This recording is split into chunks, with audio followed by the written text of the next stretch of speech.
さらに欠かせない楽しみなのがですね、コンフィデンスマンシリーズのターゲットを欺くための変装ということなんですね。こちら予告編の中で見られたほんの一部の変装なんですけれども、ドラマ全体を通して30以上の変装をされたとお伺いしております。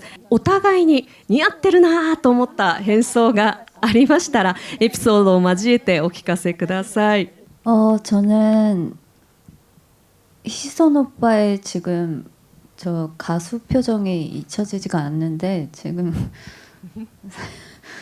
저랬었군요. 우리가 네, 희선 오빠의 저 혼을 실어 부른 노래와 춤이 기억이 나서요.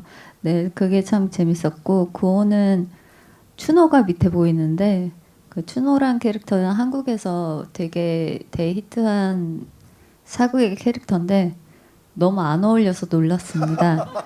네. 근데 이제 화면에는 잘 편집해서 나와 주실 텐데 현장에서는 그의 눈을 피하려고 노력했습니다. 네. 그 두 분께 이 역할이 너무 재밌었다고 생각합니다. まず私はヒソンさんの歌手として登場したシーンがあるんですけど、もうとにかく、ですね、命を込めたダンスと歌が本当に忘れられません。で期待できるところだと思います。あとチュノの役をされたところですけども、キャラクターがあまりにも似合わなくて本当に目をそらすぐらいだったんですけども、編集の時に本当にうまく編集したんですが、本当にこの時も忘れがたいシーンになりました。これ似合わなかったっていうのはジョンヒョクさんのこの変装のことですかね。そうです、ジョンヒョクさんの変装です。そんなお言葉ありましたけどご本人いかがでしたか。정말 처음 듣는 얘기고요. 그 현장에서는 아주 잘 어울려서 모두가 사진을 찍으려고 했습니다. 잘 어울려서일까요? 아니면 안 어울려서일까요? 웃겨서인 것 같습니다. 似合ってからですか、もしくはどうでしょうか。もう笑いが出てということですね。似合わなくて、全く合っていなくてというのは初耳です。現場ではですね、みんなが僕のことを写真を撮りたがりまして、本当に似合ってるんだなと自分では思っていたんですけれども、で皆さんたくさん笑ってくださったんですね。でなぜ笑いが起きたんでしょうかという、そういった質問でした。いやちょっと作品の中でそれがどの変装なのかね、確かめるのが楽しみですね。さあヒスンさんはこの変装思い出に残ってるですとか共演者のエピソードありますか。예, 제가 인상 깊게 본 건 박민영 씨가 프리다 칼로 역할을 했던 건데요. 예, 보통 여배우들은 조금 망가지는 걸 두려워하는데 박민영 씨는 분장팀이 일자 눈썹을 만들어 왔는데 그걸 아예 붙여버리더라고요. 자기가 그리면서. 그래서 폭소했던 경험이 있고요.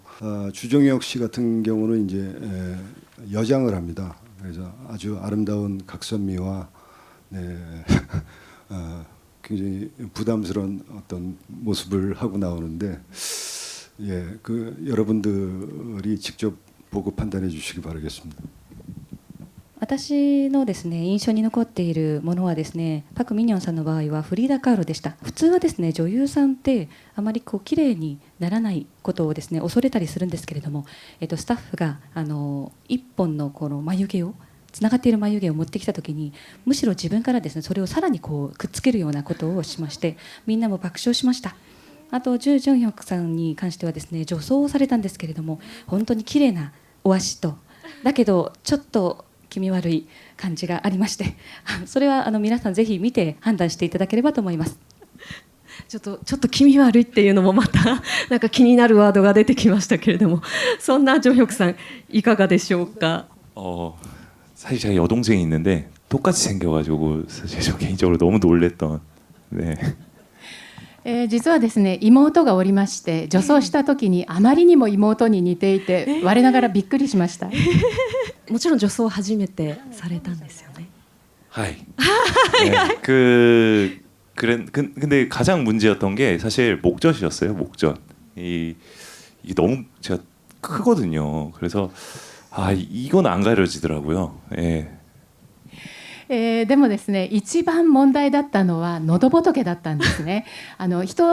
他の人に比べて僕の喉仏というのはちょっと大きく、ちょっと出っ張っていまして、これを隠すことができなくて、これが一番ネックになりました。